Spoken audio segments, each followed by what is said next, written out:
This right here, this is exactly how I approach honesty with guests, which I detail in full starting on page 113 of my book. And that goes against how a lot of restaurants want that handled, especially corporate restaurants where they want you to tell each guest that every single item on the menu is equally good. But is that ever the case? I mean, that's just never been realistic to me. There hasn't been a single restaurant I've worked at that hasn't had at least one item on the menu that's kind of the runt, the one thing that's just not as good as everything else. And I've worked at a few places that have had something on the menu that just outright sucks. And I'm not talking personal opinion as much as I am a complete disaster of a dish. I worked at one place that switched to a cut of sirloin that was nothing but fat and gristle. And another place I worked at had these mango wings they put on the menu that were disgusting. The sauce on them was like this thick, sweet, gluey jelly. And they got sent back 19 times out of 20. And I know that 20th person just held on to them because they were being polite because they never ate them. In those situations, I will absolutely let the guests know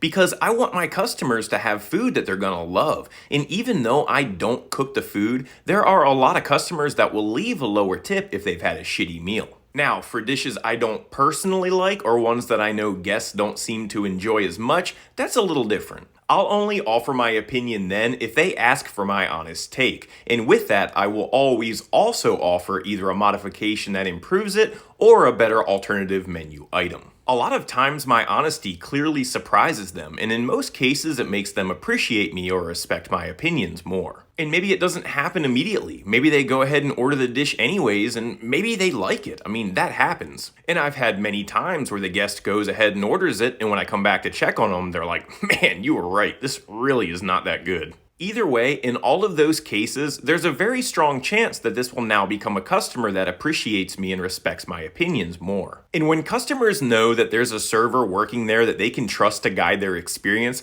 they are far more likely to request that server next time, setting you up to build a massive base of regulars.